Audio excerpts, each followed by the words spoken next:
welcome back to another episode of It's in the Details. As always, hit the buttons, hit the like, hit the subscribe, tell a friend to tell a friend if you enjoyed the show. Today, we are going back to episode 1. I had my girl Bex back on the show. I had a great time with her the first time, obviously. So she's back again. Today, we are just gossiping. We're just gossiping about F1. Neither of us are journalists. We don't have any specific resources or ways of collecting any great information. But I mean, we follow some things on the internet and we send them to each other and giggle and conspire and gossip about what's going on in the F1 world. You'll hear some of this when we get through the show, but if you're an F1 fan, if you're a Max Verstappen fan, maybe you were cool with how everything broke down at the end of the season. I myself am considerably neutral, so I just wanted some good things to happen, entertaining things to happen, and no crime or corruption or rule breaking to happen. And all of those last 3 things happened in the final race and spoiled what was a great season. But what you're going to get today is to just listen to us talk about it. Listen to us talk about F1, how we got into F1, how she got into F1, what we like about it, what we dislike about it, and all of the people and characters that make up this whole crazy, extravagant, unctuous, delicious sport to watch. Took a couple weeks and months off of all things F1 personally, just to get the gross taste out of my mouth of what happened at the end of the season. And I got to tell you, after this talk with my girl, I'm ready. I'm ready for this new season. I'm ready for it to start up. I can't wait. The time away invigorated my want to get back into this sport as a fan. And we recorded this a few weeks back. Apparently, the time away invigorated Lewis Hamilton as well. We're going to talk about him, obviously, but just so you know, I'm not crazy. Lewis has announced he's back. So that's another thing to look forward to. A little bit of housekeeping. We shot this episode on 2 different dates. So there might be a tiny bit of overlap in subject matter and things like that. Wardrobe, lighting are going to be different if you're watching on YouTube. But let's get into it. Me, my girl, Bex, talking F1. Hope you enjoy it. Rebecca, I am happy to have you back once again. It's been so long. Has been. And you are my number 1 F1 talking buddy. That's it. There are quite a few people I talk to F1 about, but there's no one that goes back and forth quite the same way you do. Right. So I'm excited to do this with you. Me too. Before we get into it, like for real, we're not experts. We're not insiders. We're not journalists. We don't have sources. Our sources are other people's sources. So if we say something you don't like, I don't know who's going to see this. If we say something you don't like, just relax. It's just a free show. You know what I mean? Right? Yeah, Christian Horner. Yeah, Christian Horner, if you get this and you get upset by something we said, good. I mean it. Good. Whatever upset you, good. Okay, so before we dig into what just happened a few weeks or months ago, how did you get into F1? Was it Drive to Survive like so many other North Americans? Of course it was. Yeah, it was like lockdown last winter. Watched a lot of stuff on Netflix. Let's try this out. And I got obsessed right away with it. Are we talking season 1, episode 1? Or did you have to get a few episodes? You're just right in right away. You're like, this is it. Yeah. And I didn't even know anything about F1 prior to, like, I've heard of Lewis Hamilton, like, who hasn't heard of him, but Right. I didn't know any other drivers, didn't know the sport at all. I think I thought more of like NASCAR when I hear racing. Immediately you jump to NASCAR. Unfortunately, I guess Right. that's part of being North American. Yeah. Okay. Okay, that's fair. So Drive to Survive did it. I assume Yeah. you've watched all of them, all of Yeah. the seasons. I assume, much like everyone else on Earth, you can't wait for season 4, given my the gosh, madness that just happened. Yeah. Did anybody stand out to you? Like, what was it really about Drive to Survive that like did it? I think I obviously they kind of like have Daniel Ricciardo as like that main character, it seems like. And he's charming. Yeah. So of course that kind of draws you in, but it's the more the business side of it, I think, that really like caught my attention and like kept me there. Mhm. It's such a business, and the amount of money that's a part of that sport and how big it is everywhere else in the world is kind of what like kept me interested in it. Yeah. Yeah. It's funny because I went back and I was watching episode 1 just to see what the differences feel like from then to wrapping up season 3. And talking about that money, they're talking to Haas, and Gunther Steiner, one of our favorite people to talk about. They're talking to him, and he said he had 212 employees, and Mercedes and Red Bull have something like 2,000. Yeah. And that is all to make cars go fast around a track. Yeah. Right? Like, I don't know how many people at Mercedes are getting paid $45,000 a year to work those jobs, but I imagine not many. Not many, right? No. The money's obscene. It's really crazy. It is crazy. It's the amount of money is insane. Yeah. And the pomp and circumstance, the pageantry of it all.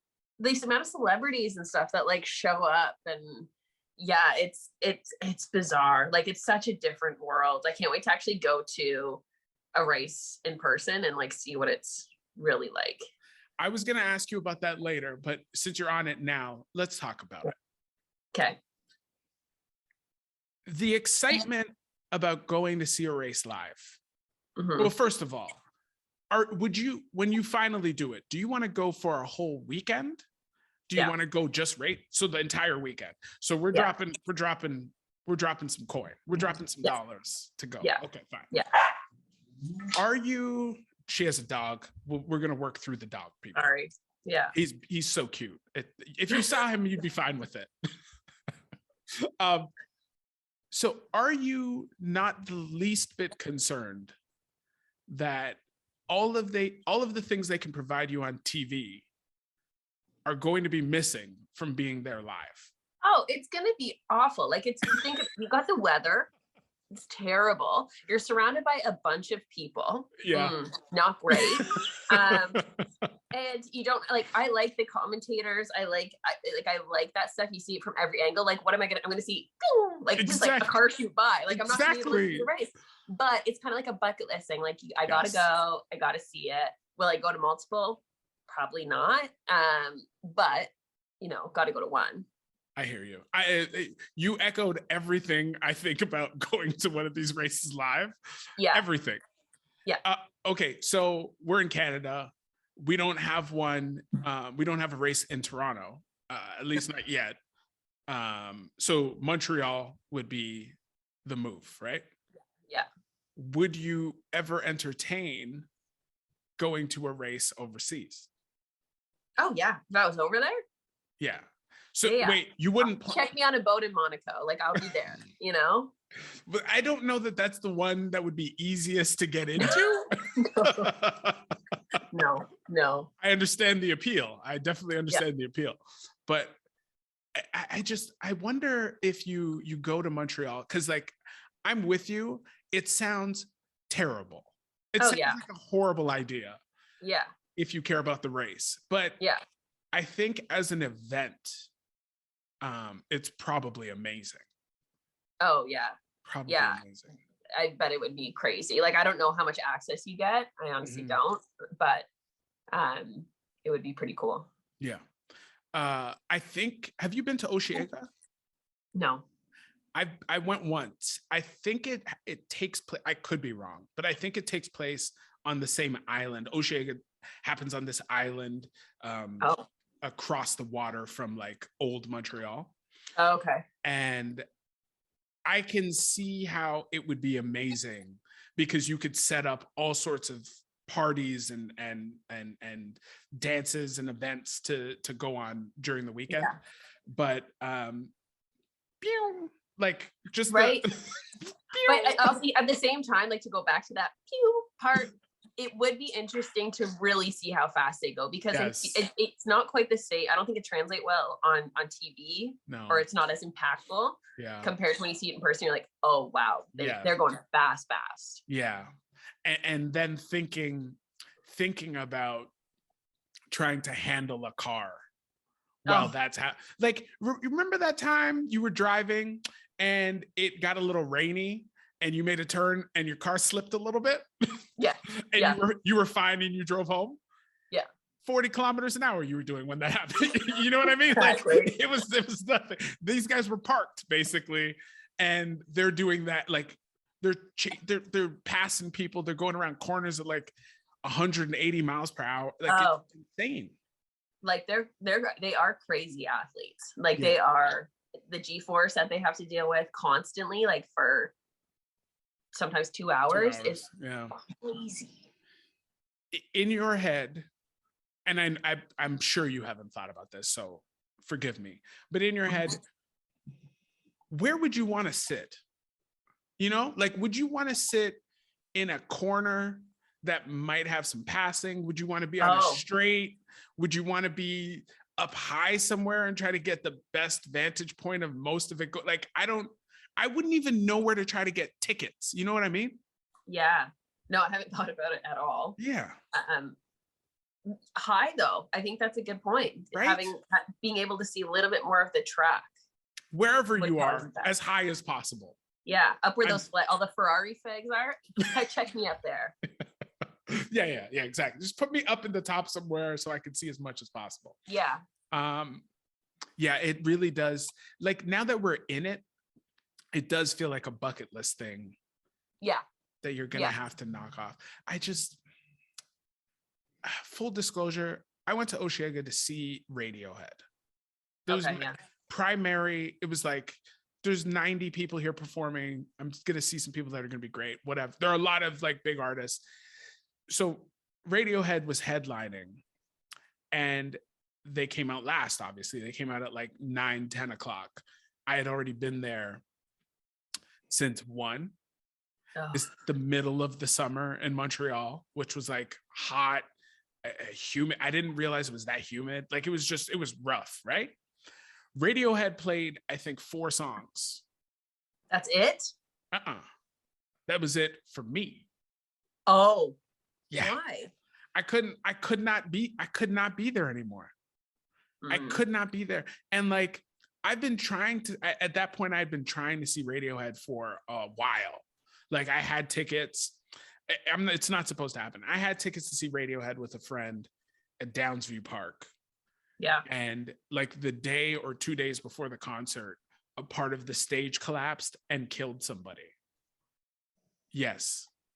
And then they canceled the show, got my money back, whatever. Several years later, I get a chance to go see them, and they're on stage, and I'm like, I'm tired. So was that like a mental or physical, like I'm out? Full, all of it. Like, so you go heat, you go dehydration, you go all these people around, you go using porta potties for hours. That just like, I smelled that. I smelled that. Right? Just so banks and banks of porta potties, right? Lines for porta potty, all of the things. No. So I should have shown up 2 hours before Radiohead came on. You know what I mean? Yeah. But I went for the event. Now I'm imagining that's what F1's going to be. It's going to be the same thing. They're not going to be letting us in buildings to go use the bathroom. We're talking porta potties. Yeah. Yeah. right? So I gotta do it when I'm young too. Yes, as soon as possible is the move to get to an F1 event. Okay, so Montreal 2024. Oh, I'm going like 23, hopefully. So N95s? N95s? It's going to be gone by then. Didn't you hear? I appreciate it. Clairvoyant. Not only smart and funny, but clairvoyant as well. I love that. Yep. Doctors, pack it up. COVID's done in 2023. Yep. Yeah. This is great news. So did you care about any sort of racing before Drive to Survive? No, absolutely not. Are you a fast driver? Do you speed? Yes. Okay. What what is the fastest you've ever driven?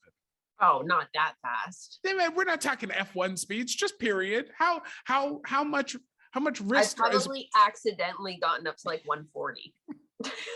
Like on the 401. If any police are watching this, I didn't do it. You did not drive 140, but you may have gotten up to 140.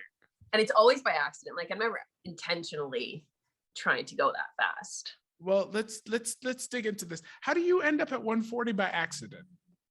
I'm just chatting with someone, or like, someone else is going fast, so I just automatically kind of match them. Yeah. And boom. And then I realize, and I go off the gas. And you lift to what? 120? 120 on 401. 120? Okay. Yeah. So 140 is the max by accident. Yeah. Go-karts? Have you ever done any go-karting?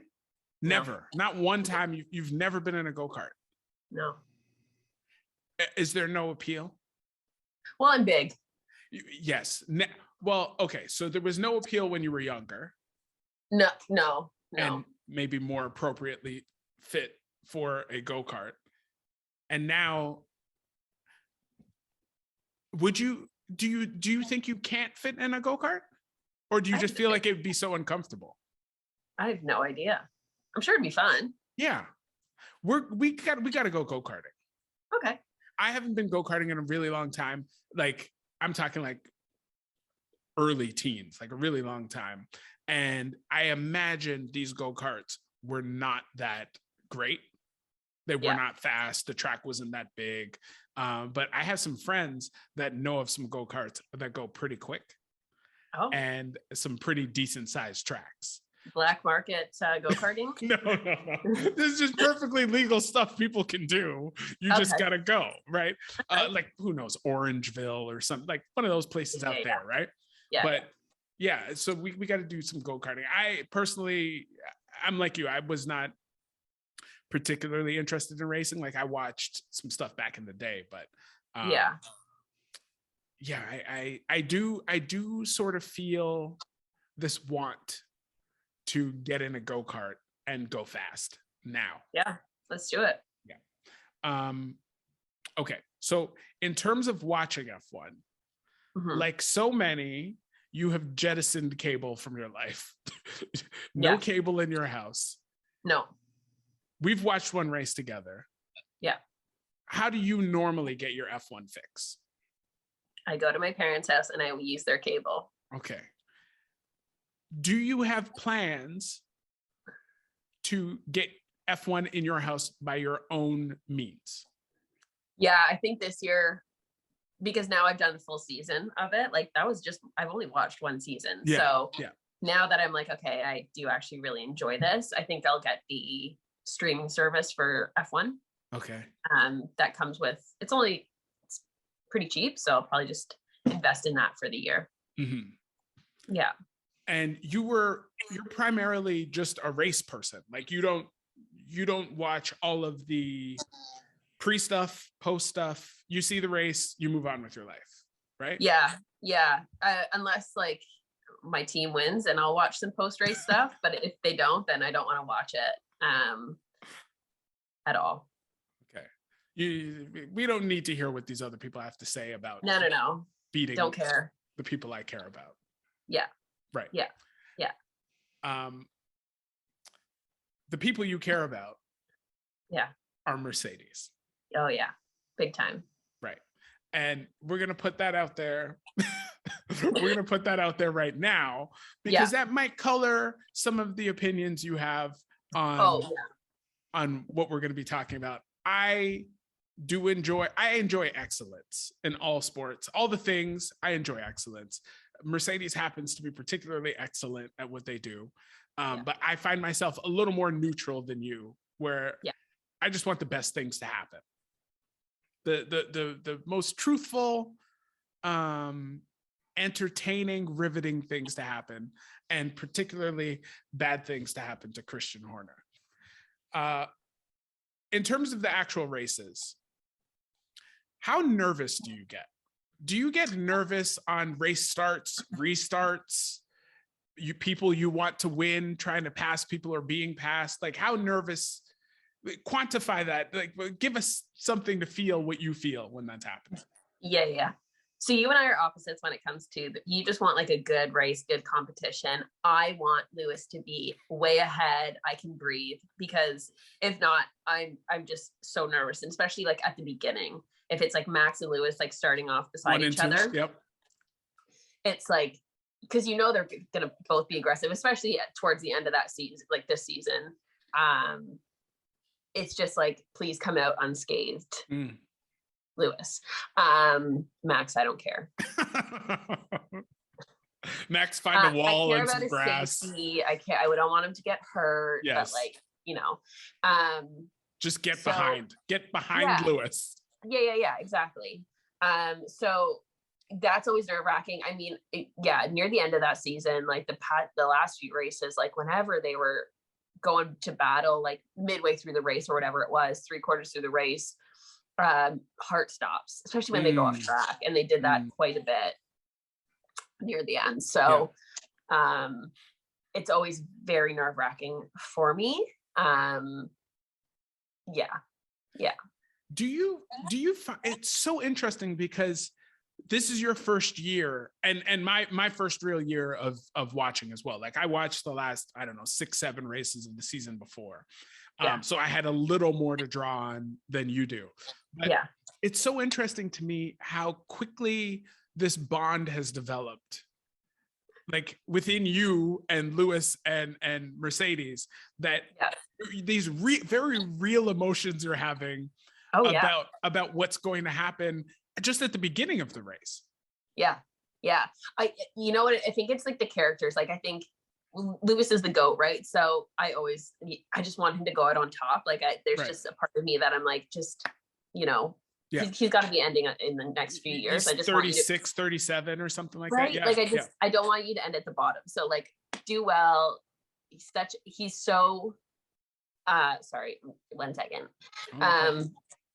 I was just getting a call. He's so, I just lost my train of thought. I'm sorry. You want him to do well? Yeah. And I want him to end up on top. He's still the best in my opinion. He carries himself so well, and like, he's obviously done this for years and years and years. So like, media is so good. And then, as you know, I have a serious love for Toto. So, if he's affiliated with it, you're not alone. Yeah. So for the people who don't know, the folks that run the teams, the team principals, more than almost any sport I've ever seen, talk to the media a lot. So you get to know the athletes, and you get to know the team principals. And I've never quite seen someone that is the leader of a team, an organization, that I like more than Toto Wolff. Like, first of all, this man is about 6'5" of just Austrian dreaminess. Okay. It is what it is. He speaks like 9 languages. I've never heard him say the wrong thing. He's funny. He's charming. Yeah. His wife is beautiful and smart and all of the same things as him. Yeah. It's perfect. Yeah, he holds himself so well. And like, again, whatever Mercedes does for media training is like chef's kiss.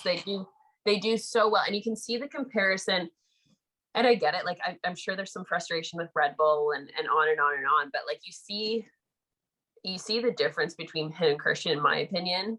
Again, I understand there's got to be frustration there, but it's just night and day. And Christian's been in the industry for years as well, so it's interesting the different approaches that those two principals have. Right. Yeah, and it makes sense. It makes more sense that you could develop this relationship that you have, given that it's not just Lewis. His boss is amazing. His teammate, Valtteri Bottas, is, while underachieving maybe, is also appearing to be such a great, like, kind, gentle, competitive, smart person too. I guess I can see how you build up that relationship so quickly. But like, I ask about the nerves because I know there are times when I'm watching the race at home where I'm standing. I have to get up from the couch and pace. Yeah. It's typically towards the end of the race when people are getting chased down. Yeah. And the race starts. The race starts are just so crazy because you've got 20 cars that are all rocket ships trying to maneuver for positions when they're close to each other. And it's just, crashes are inevitable. Yeah. So I kind of always watch it with my head in my hands, just let everybody get through turn one and we'll see what happens. Right. Yeah. It's really interesting. Okay. So these races happen typically well before a normal human awake hour where we live.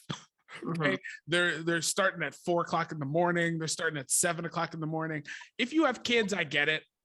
If you don't have a PVR, I get it. You got to watch it when it's on, right? Yeah. I love to talk to people about what they're eating when they're watching TV. Yeah. Are you eating anything? Is it breakfast time when you're watching any of these races? What's going on? No, it's coffee time. Just coffee? That's it. Just a cup of coffee. It's too early. I'm not, and it's the weekend, so like I'm usually still in like my robe, enjoying a cup of coffee. Yeah. That's it. Yeah. No, definitely no eating during F1 unless it's I don't think I do ever. Right. That makes sense to me. Yeah. Are you up and brewing before the race starts? Yeah. So like you said, it kind of depends on when it starts. So if it starts at like 9 and after, I'm usually watching live.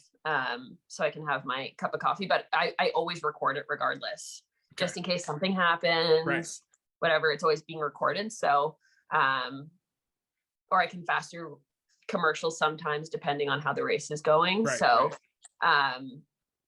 Coffee's always ready and I just start it whenever I get going, but I'm not usually too far off of live. Yeah. And your penchant for watching it live is connected to your phone, social media. Who knows if something spoils something for you? Yes. As you know, it's so easy to for the race to spoil. So I try to keep my phone down and just watch it and enjoy. Yeah. Is there anything ritualistic about how you watch these races? Blankets? No. Coffee, the coffee for sure. My robe on and a blanket. That's about the extent of it. Speakers usually, up. like I said, feet are up. I'm at my parents' house, like I said, so don't get too comfy. And it's the morning, so Sound? How's the sound system? Are the speakers like up like crazy? Bass booming? No, I'm at my parents' house and it's like usually 9 a.m. So no. Are they watching with you? Are they? Oh, my dad will come down and he'll like ask how it's going, like who's winning. He just knows basically Red Bull. Actually, he knows most of them, but he'll ask how it's going, and then my mom will come down and start asking questions. What kind of questions, man? That seemed loaded. Well, just questions that like she's just trying to be involved. And mom, I love you because she's probably gonna watch this, but you know, just ruining it for me. I don't want to answer the questions. Like I'm so involved in the race. Just being a loving mom. Yeah. At possibly the timing's just a little bit off. Or she'll stand right in front of the TV and I'm like, what are you doing? moms, right? But we love them. We love them all the way. You gotta love you, Bon. So the season, your first season, my first full season, it was something. It like highly entertaining. Just the competition, the personalities, the way the points and the standings broke down. We were spoiled. I think it's important that anybody who watched F1 for their first season understands this is not what it usually looks like it breaks down to. No, not by the sounds of it. I mean, Mercedes has kind of like owned it for the past 8 years or whatever, 7 years prior to Max. So we were definitely, and I think that's why there were so many people against Mercedes and for Red Bull, because they just wanted change, I think. Right. And that's probably why I'm a little distorted in that. I love, like, maybe I wouldn't feel this way about Mercedes if I'd been watching for the past, 8-9 years. Are you the kind of person that lends yourself to something like that? Like if a team seems to be dominating, are you the kind of person that would want that change? No, so I take that back. I want the dominating team to dominate forever. Okay. Yeah, like for me, I'm similar to that. Like if a team is better than everybody else, then they're better than, like, stop complaining about them being better than everybody else. The end of last season, I think Lewis wrapped up the championship with like 3 races to go. So there were like a few races that didn't really matter up at the top. So I could see how that might get boring if that was what was happening all the time. But when you've got a race or a season going down to the final race, like we had this year, I'm not upset if Mercedes or Lewis had happened to win, right? Yeah. So like I said, we get down to the final race of the season. Lewis was down a bunch of points. He manages to scratch and claw his way back. And we find out that we're going to have one race for everything. Basically, yeah. The race starts up and Lewis gets out to the lead. Yeah. And he's dominating the race. Yeah. And then we have Nicholas Latifi, a Canadian. He was racing at the back of the pack. He was racing against Mick Schumacher. I think it was the lap before. He was off the racing line. I would say his tires got a little bit dirty. And then the next lap around, he crashes. He crashes. That means they got to stop the race to a certain degree. Yellow flags come out. Safety car comes out. Now we got problems. Okay. The race director has to make some decisions on what's going to happen with the safety car. We're not going to dig all the way into it, but he makes a decision that not only decides the outcome of the race, but does not follow the rules. Yeah. Right. And I'm the kind of person that does not like to do things I don't want to do. Okay. But I am a rule follower. Yeah, me too. If the rules are there, right, we can follow the rules and then there's no extra drama. Yeah. Right. Mr. Michael Massey said, I'm the rules now. Okay. I do what I want to do. And I think there was a quote we could hear on the TV where he told Toto, when Toto asked him incredulously, what is going on?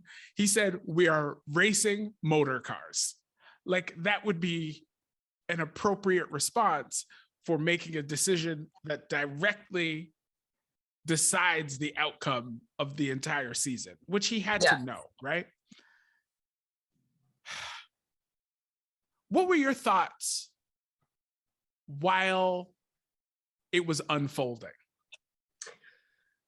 So when they first did, what was it, the yellow flag first with the virtual? Yeah. Yep.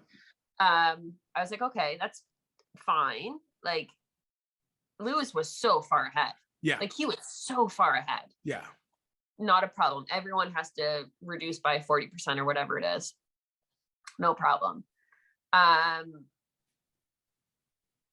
then I honestly didn't understand. Like, I didn't, and I was like, okay, maybe I just, and I don't know all the rules at all, but I was like, I just don't understand this. And then it just didn't, my heart was breaking for Lewis, because you could see what was happening. You knew what was going to happen as it's slowly happening. The tire changes. All these things started to occur.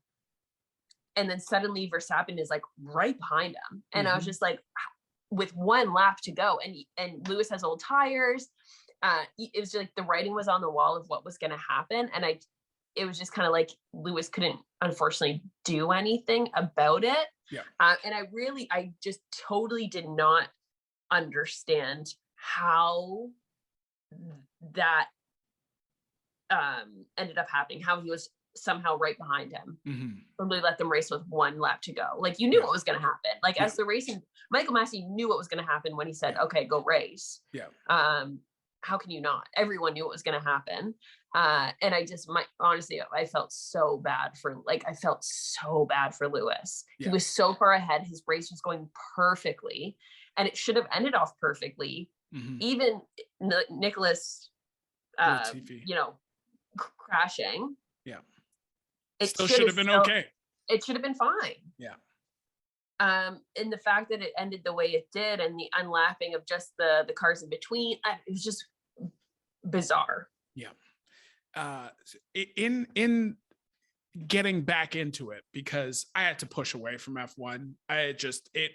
It was so gross what happened and how it happened that I just kind of got tired of it, and I just said, let me just take a break. And then we decided to do this, so I started getting back into it. There apparently has been a push lately, because let me take a step back. The options available to Michael Massey at the time were not unlap any of the cars, unlap all of the cars, right? I think those were, or he could have also thrown up a red flag to just stop the race and let everybody go back into the pits. And then you could continue again with like 4 or 5 laps left or whatever. He decided to not let all of the cars through. Like you said, he just let 5 through.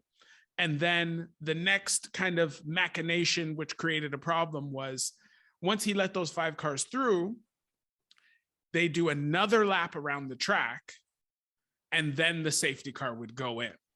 But that would be the end of the race. So he decided, we're going to put the safety car in immediately so we can have one more lap of racing. And I found out that there had been this kind of growing unrest around the idea of finishing races behind the safety car because it was anticlimactic, right? So this idea that nobody wants to watch the race finish behind a safety car because it's not racing, right? But alternatively, what he provided for the world was also not racing. No. Right? No. There's a fabrication. No. Yeah. Because then you think about it too, the tire changes is also a huge problem for me. And I hope they figure that out next year. And maybe this is, again, my newness coming through, but it just doesn't add up to me that, like, the whole tire changing thing. I think if there's a flag, no tire changes, unless it's a red flag and everyone can change their tire. And then, because then it becomes more of like part of the race where somehow Max was able to change his tires twice. Did he change it twice in that? No, I think he changed it once. Okay. Yeah. But I understand what you're saying. Right. And was it yet somehow able to still be right behind Lewis, who didn't stop at all? Like, it just, that just isn't like 1+1 does not equal 2 in that situation for me. Yeah. So it's, yeah. And that's not your newness, because I've heard racers and other people in F1 say the same thing about changing tires behind safety cars. And just for the people, so there are decisions people can make to determine their strategy, right? Like, so if you're in the lead like Lewis was, if he goes into the pits first, then to get new tires, then Max can stay out, and now he's got the lead of the race because Lewis is going to come out behind him. If Lewis stays out, then Max gets to decide if he wants to go in for new tires, and he'll lose some track position as well, but he's got fresh new tires, so he might be able to just zip through the field, right? Yeah. But the thing is, everybody knows those two scenarios exist, but they can't plan for the proper scenarios if they don't know what rules they're actually following, right? Yeah. So if you don't know if cars are going to be unlapped or half the field is going to be unlapped, you can't make a decision. And then you've got Lewis distraught about everything that's happened because they didn't even have a chance, really, when it breaks down to it, right? No. Michael Massey has been removed from the F1 organizational charts. Yeah. Okay. So you sent me something on that. I said, we got to talk about this. Yeah. We're not going to have any information. So we're just going to gossip about what possibly may have happened, might happen. But the thing that was interesting to me about it is someone found out that he was not in the organizational chart anymore. I can't find any articles saying he's out of a job.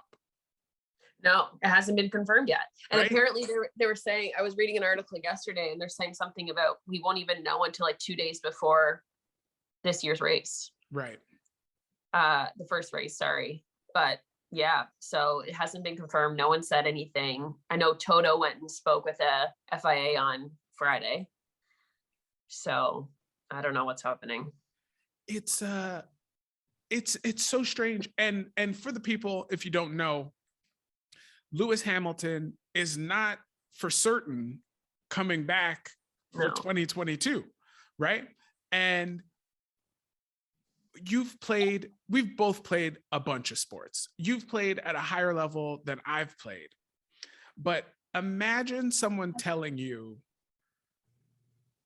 you have to go work your hardest your whole life, devote your life to whatever you're doing, and the person at the top apparently may or may not have a vengeance against you, because we can't clearly assume that he has nothing against Lewis and Mercedes, because the decisions he made directly negatively impacted them. Yeah. Right. But we also have no reason to believe he has any negative feelings towards Mercedes, right?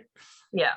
But how do you go back to work under those circumstances where you can't trust the people who make the rules? Like, you can't.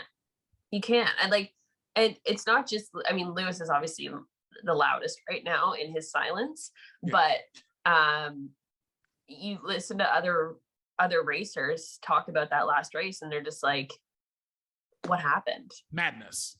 Like, even when they start questioning it, it's just kind of speaks volumes. Yeah. I read something like 4 or 5 teams no longer have trust in his ability to do his job. And we're talking almost half the field that is like, I don't believe this guy can do this. Yeah. And it's interesting because there's no way for anyone to feel good about having him back when half the field doesn't trust him. Like, he's got to go, right? Yes, like, he's got to. The way that the whole season, never mind like that last big old screw up at the last race. Like there was a few races before that too, where it's just kind of like, Yeah. some interesting, again, I get I'm a little biased towards Mercedes, but there are some interesting calls in the last few races where I didn't understand at all. So it's interesting to hear you say that too, because do you feel like the sport is approachable enough for someone that's brand new to it? Like do you feel like you have a chance to just sit down in front of your TV and understand everything that's happening? Oh no. Right? No. The reason I ask is like when you compare it, like if you compare it to other sports that you would watch, right? Like if you sat down in front of a hockey game, it's relatively easy to understand what should and shouldn't be allowed, like baseball, like all of those things. It's almost like I'm not requesting a dumbing down of a sport that North America is really just finding for the first time. You know what I mean? Like, but it's difficult. Like when there's so much gray area, like we had that with volleyball too, like specifically with net touches and things like that, right? Like as a coach or as an athlete, you're like, get all the gray areas out of here so we know what we need to do and what we can't do, right? Yeah. It seems like it could be such a straightforward sport though. Like once you understand, like there's a lot of nuances to it. There's a lot of cool things about it. Yeah. But it seems like there's such opportunity for it to be so much more clear and like so much more yes or no. Yeah. And for some reason they just had a lot of gray area this year. Again, my only year I've watched it. So, but just like fair driving and there's just seems to be a serious opportunity to clean it up a little bit. Yeah. Right.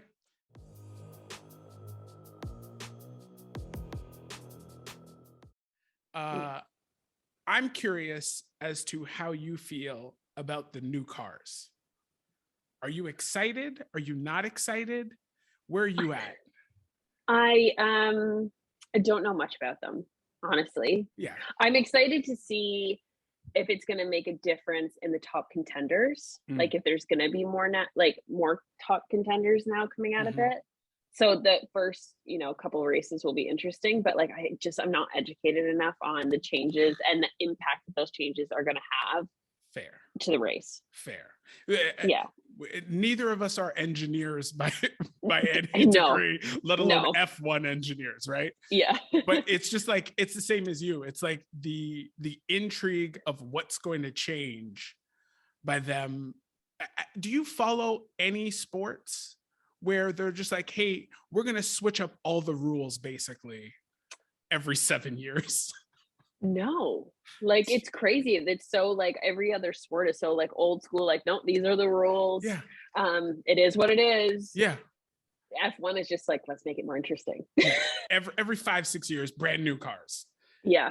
I'm not a not. lot of money. Well, we know how they get down. Right, exactly. Yeah. I saw an article the other day where it was something like $200 million to enter into F1, like as a new company. And this, I was going to bring this up a little bit later, but the principal for Williams, I saw some quotes from him recently talking about how Lewis is always talking about how there's no room for new drivers. And the Williams principal, Jost Capito, was saying that, well, Lewis has been here forever. And he's got 7 championships. What else is he looking to do? He should get out of here and make some room. Still at the top of his game. Exactly. Like, that's the thing. He hasn't fallen off, right?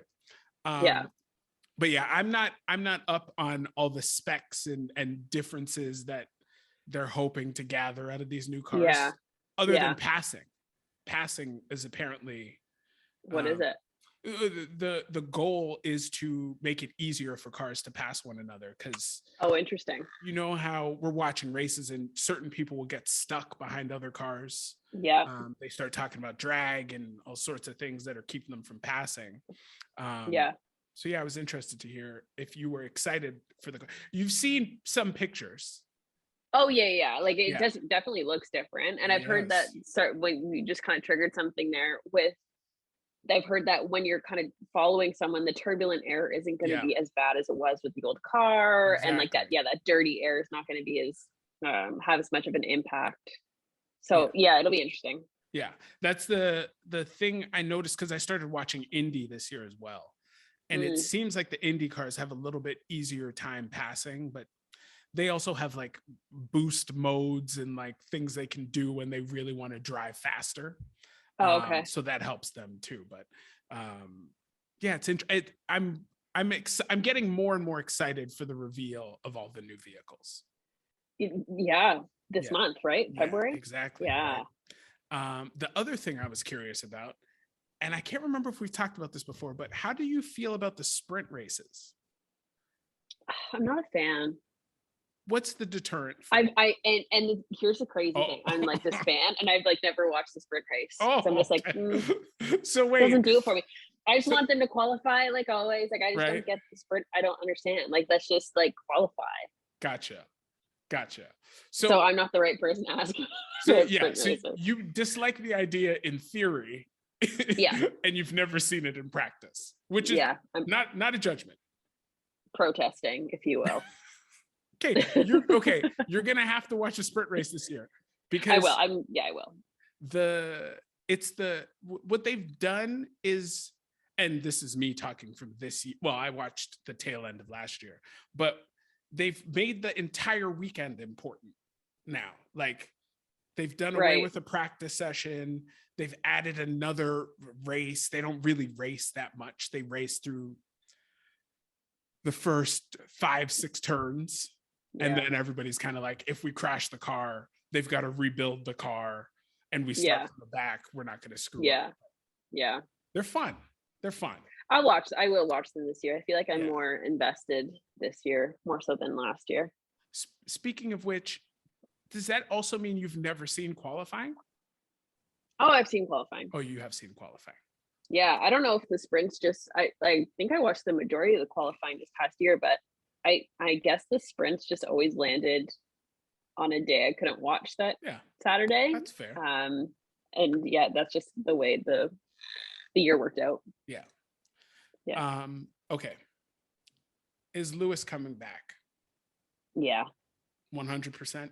I think so. I think he's like a real like champion. I think he's super competitive, and he probably just has this FU attitude, and it's just gonna stay silent until the season starts again, and hopefully just come back guns a-blazing.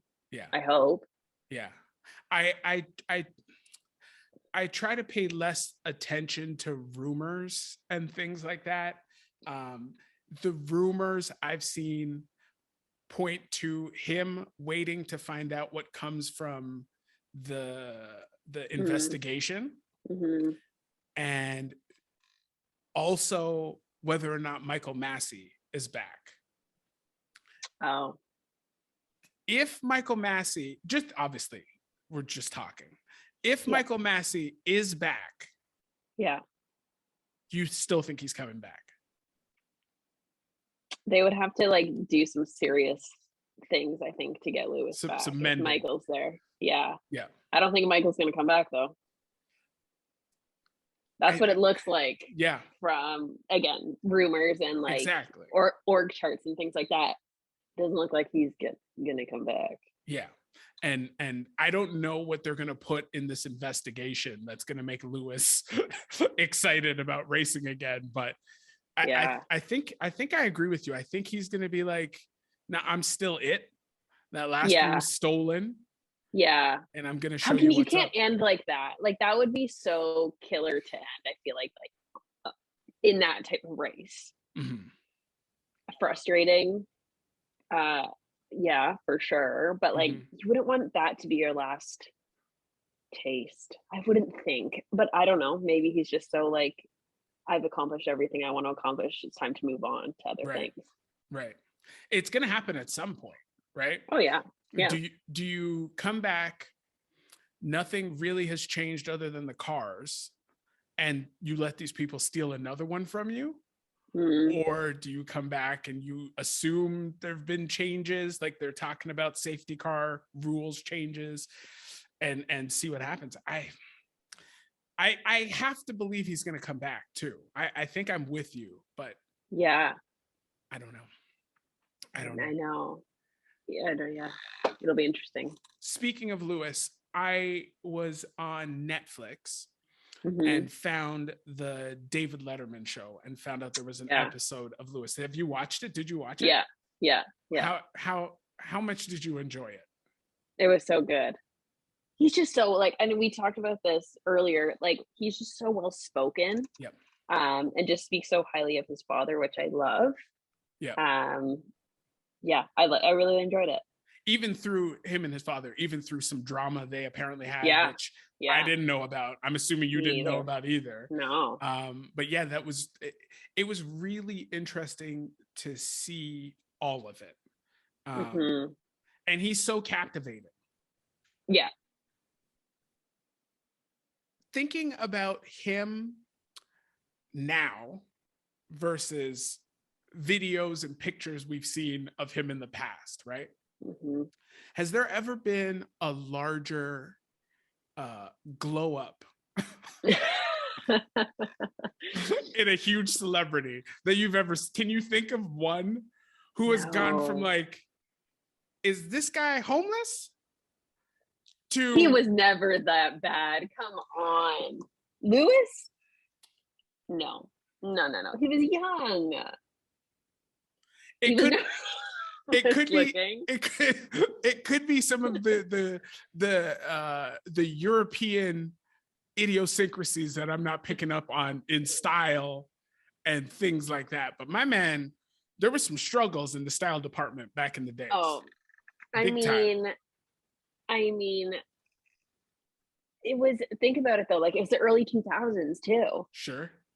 Right? Style was different then. Yeah. But yeah, I mean, money's a beautiful thing. Yes. He's got the long flowing locks now. Confidence, knowing that you're the best. Yes. I mean, these things, and like, he goes beyond racing. He's a celebrity. Like, he's going to the Met. He's going to all these events. Like, yeah. Fair. Are you going gaga like you do over slightly balding chin strap beard Lewis Hamilton? He's gonna get implants. Are you kidding me? Just like Sebastian Vettel did. Just like LeBron did. Yes. And no shade. Oh, hell no. No. You can do it. This podcast takes off and you're seeing a mini fro instantly. All the hair is coming back. No lie. I'm gonna be out here picking out this hair like Trevor Noah every episode, man. But then can you get the Lewis Hamilton though? I've never been. So I rocked some twists. I rocked some twists for a period of time in high school, but it never got like, I never went like shoulder, like long hair never really spoke to me. But all these dudes got dreads now. So I mean, it's the look, obviously. Speaking of looks, okay. We talk about Lewis being a celebrity, a superstar, right? And it shows in his look. My man. Yeah. He walks into every race like Russell Westbrook dressed him, but with more style. Hair, sunglasses, hats. Yeah. We watched a race together. I showed you a clip of him being interviewed by a lady, and his eyes were twinkling. Like, that's who he is. Yeah. When you think about the rest of the grid, the other 19 drivers, how many stars do we have? How many stars do we have? No, that's fine. Gus is going nuts. How many stars do we have on the grid? Okay, I'm gonna say. Can I say like future? What I assume will be future as well. Before Lewis you go, number one. Before you go, right? I'm talking all like whether or not they can. No. You take it where you want, but let me just set the parameters. Oh boy. So let me set the parameters. We've got drivers that like are killing it, right? Like Yeah. you think they're really talented, but I'm saying Yeah. they show up and they're like, look at me, right? Right. Lewis has got the hair, the glasses, the beard, looks. the Yeah, looks, yeah, yeah. right? Yeah. Then you got like Gasly showing up with the backwards hat, some Yeah. scruffy Yeah. beard. You know what I'm saying? Yeah. Right? Yeah. So give me who some of the stars you think are actually on the grid. Okay. George will be. Now that Okay. he's at Mercedes, Yes. done. And he's tall and he's handsome, he's young. Yeah. And he did an ad with some new movie that was some British action movie. And he showed up in like a double-breasted suit.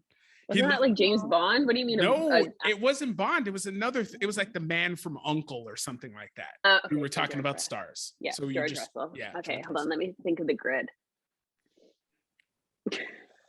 Are you not coming up with names, or are you not coming up with stars? Oh, I know the names.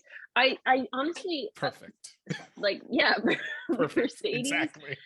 right? I feel like Daniel could be, but like he's not. Like he would have been by now because he's been in the game for so long. Lando is Lando. I don't think he's a superstar. I think that's it. Like there's no super, like there's no Lewis other celebrities. Right. I don't think. And like, is anybody even trying? No. Does anyone even want it? No. Right? Like let me drive. Yeah. And I'll just go home. Like God bless Sebastian. He's out in the stands picking up garbage and heading home. And he didn't want anybody to know. he just did it. Exactly. Yeah. So yeah, I think that's it. Yeah, because like when I look at them physically, because I'm a very, very visual person, right? So I look at Lewis and I go, okay, fine. Then I look at Valtteri, and I mean, he lets his beard grow in a little bit, but he's like, he'd rather not be seen by anybody, right?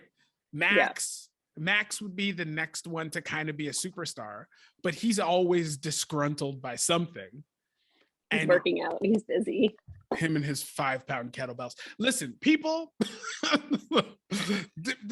people Google Max and kettlebells and see what kind of videos you find of this man working out.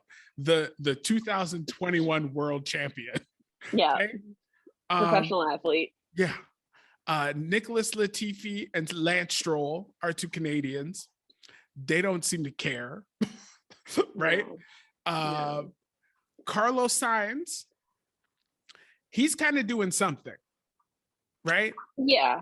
Hair's long and shaggy. Yeah. He seems to care a little bit. Charles could be. He's beautiful.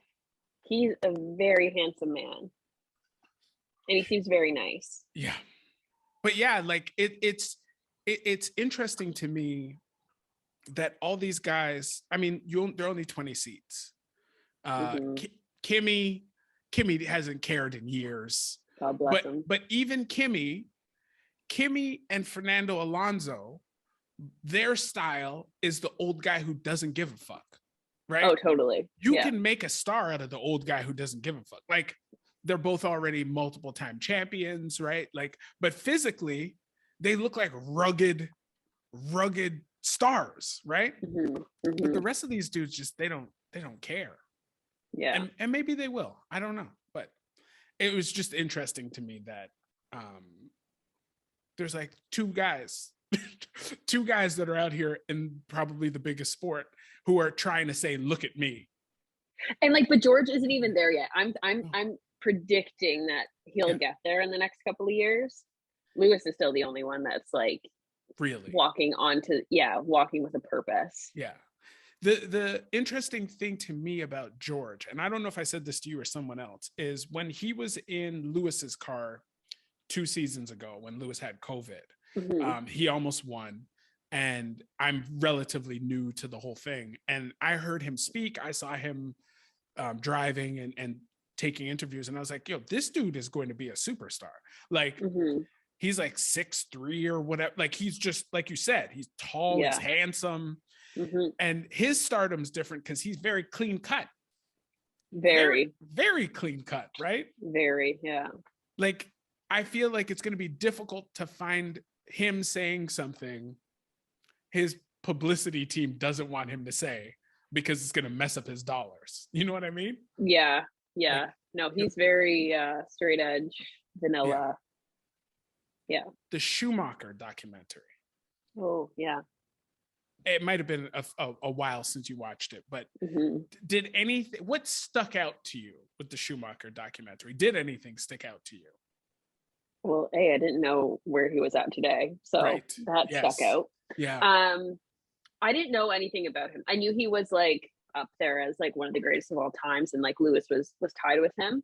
But I really didn't know his story, so I actually really enjoyed the documentary. Yeah. So interesting, his racing style and the aggressiveness of it, the enemies that he had, and all these kind of things that I honestly didn't know. And then of course the ending.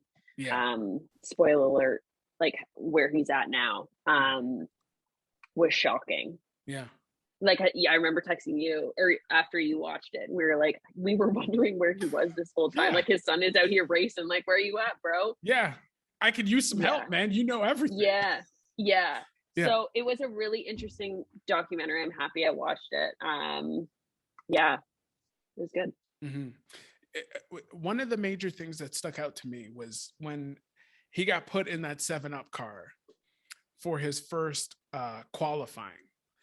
And I think he finished first or second. I can't remember what he did, but like relative unknown because he wasn't professional. But and he looked at these people and he said, I got everything out of the car. Like that's what the car was supposed to do, basically. Right. And I was like, this is some 17-year-old or whatever he is saying, listen, I squeezed every second out of that car. I didn't really do anything fancy. This is just what the car is capable of doing. Yeah. And then my other favorite thing about it was he said to the people, I don't bother telling people where I do things incorrectly. I never bring it up. They can figure it out for themselves. Just basically saying, I never make mistakes. If you catch me in one, good for you. Yeah, but I'm not telling you that. I'm not telling you, and I never believe I'm wrong. Yeah, he definitely had like a championship mentality, like very confident right from the get-go, like he kind of said. And some of the moves and some of the things he pulled off are questionable, absolutely. But I guess that's what is part of being a champion, is being aggressive. And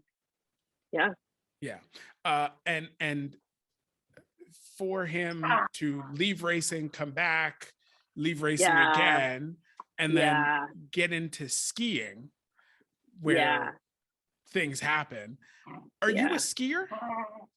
I've gone a couple of times, but no. And like, I'm hearing all these stories now, including his, where I'm just like, it's good. I'm good.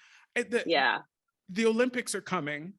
CBC has been showing some skiing on TV, which I've been watching.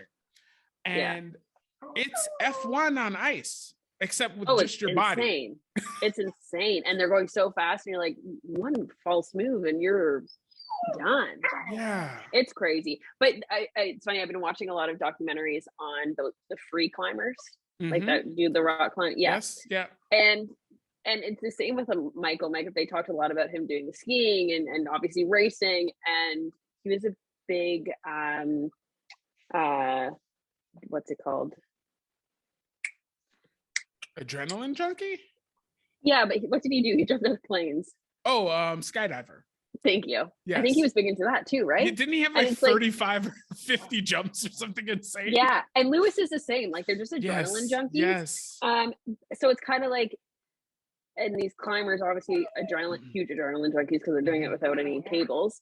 And it's just like these people, their life is worse though if they're not doing these things. Do you know what I mean? It's like the bad outcome outweighs not doing it. So yeah, exactly. It's it's interesting though, those types of people. I guess a lot of drivers have to be though. Yeah. They're going that fast. It's funny because I just listened to Lindsey Vonn talking about skiing today. Oh yeah.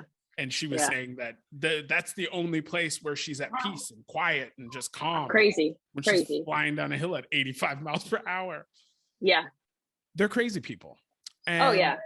their want to do these things we could never imagine doing No. is I think why we love watching them do it. Yeah. Yeah. Oh, big time, because it's not, the average human is not doing that. No. And Like this that's, neck would snap in half out there. yeah, you're not able to handle a whole lot of G's on that neck. No, this thing No. would snap. Yeah. But I think that is where we will end this today. But thanks for joining me again. I'm gonna Thanks for have having me. you back on and talk some comedies and things, some Sure. Brooklyn Nine-Nine and whatnot. Oh yeah, and then once like F1 gets going again, Yes, we'll get into it. Yes, and we'll see what we do with the people then. But thanks again for joining me on the show. You're so welcome. Take care, lady. Bye. And thanks again for joining us here on It's in the Details. I hope you enjoyed the show. I hope you enjoyed listening to what we had to say about F1. And if you're a first-time listener, viewer, go back and listen to some of the old episodes. I think there's some good stuff in there for you if you enjoyed any of what you just saw. But thanks for being here today. Take care. We'll see y'all in a week. Peace.